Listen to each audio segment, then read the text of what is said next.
Hello everyone, this is Reyavati working as an assistant professor in the Department of Information Technology from SNS College of Technology.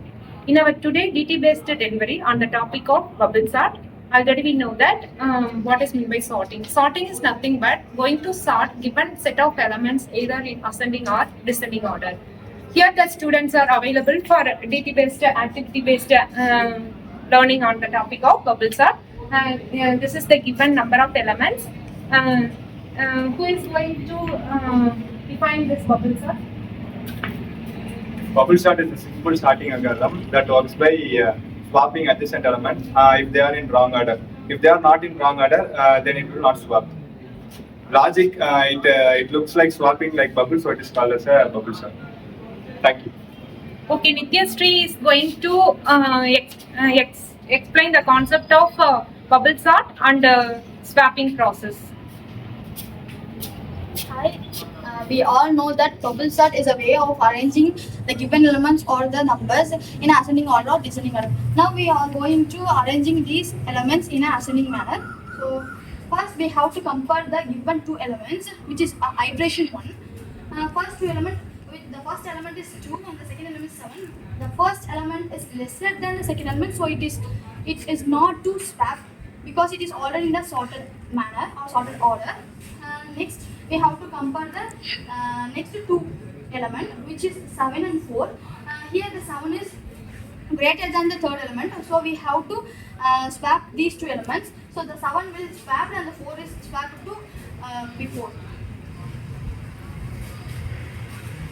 Now we have to compare these two elements, which is 7 and 10. Here 7 is lesser than 10, so it is already in a sorted order, so we don't need to swap these two. Next we have to compare the 10 and 8 element. Here the 10 is greater than 8, so we have to swap this. Next we have to compare 10 and 1. Here 10th element is larger than the first element, so we have to swap these. These ordered, which is our iteration 1. We have to go for iteration 2 to swap all these in a correct order. Yes, so after the iteration 1, what is the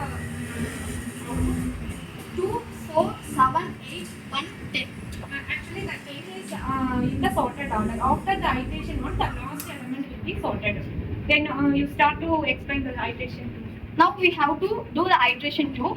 For the iteration 2 is the same manner, like we have to check and compare the first two elements, which is 2 and 4. We already know that 2 is lesser than 4, so we don't need to swap them. It is already in a correct manner. Then we have to swap the next two numbers, 4 and 7, which is 4 is also lesser than 7, so we don't need to swap them. And we have to which is step 3, and here we know that 7 and 8. 7 is obviously lesser than 8, so we don't need to swap them. And 8 and 1. Here 8 is greater than 1, so we have to swap here. So the lesser number will be in ascending order. Then we have to check 8 and 10, which is 8 is lesser than 10. So here no need to check 8 and 10 because the 10 is already in the sorted order. So now 8 is sorted. You check the remaining 4 elements. Yes, the result for the iteration 2 is 2, 4, 7, 1, 8, 10.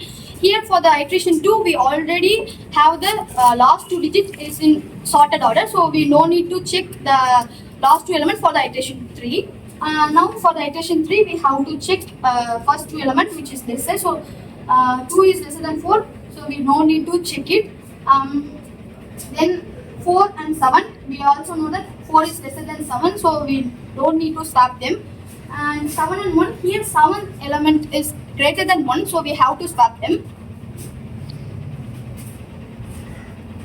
Next we have to see, we no need to see because we already know that iteration 2 we have a sorted element 2, 8 and 10, so it is already in a sorted order. So for the result of the iteration 3 is 2, 4, 1, 7, 8, 10. Next we have to move for the iteration 4. For the iteration 4, we also compare the first two elements, which is 2 and 4. It is already in a sorted order, so we don't need to swap them. And Next, we have to compare the next two elements, which is 4 and 1. Here, we know that 4 is greater than 1, so we have to swap them. Then, the result for the iteration 4 is 2, 1, 4, 7, 8, and 10. We have to move for the iteration 5. Yes, here after how many iterations you will get the sorted order now? Iteration after the iteration 5. After the iteration, given elements is 6, so we will get n minus 1 steps for sorted order. So then for ma'am told that exactly which is n minus 1, we have to, if after the iteration 5 we get the result. So for the iteration 5 we have to check that first two element, which is 2 and 1. 2 is greater than 1, so we have to swap them.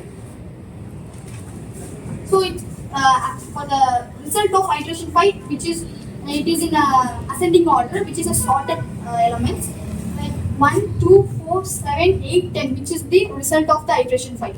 Yes, all the sorting will having advantages and disadvantages. Can anyone discuss about advantages of bubble sort?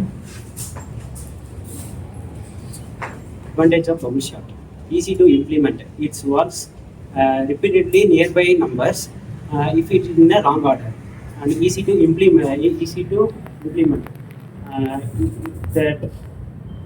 That is easy to implement. It will be the small code and easy to understand.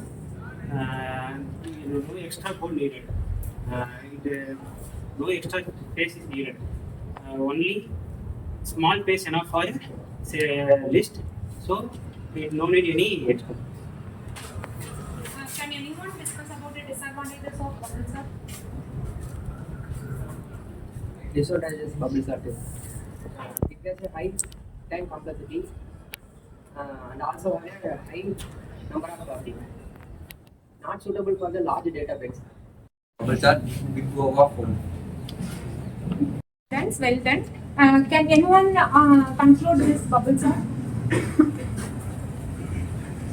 Conclusion: we conclude that bubble sort is the simplest sorting algorithm and works by repeatedly swapping adjacent elements that they are in non-order. Okay. Thank you for your activity-based explanation.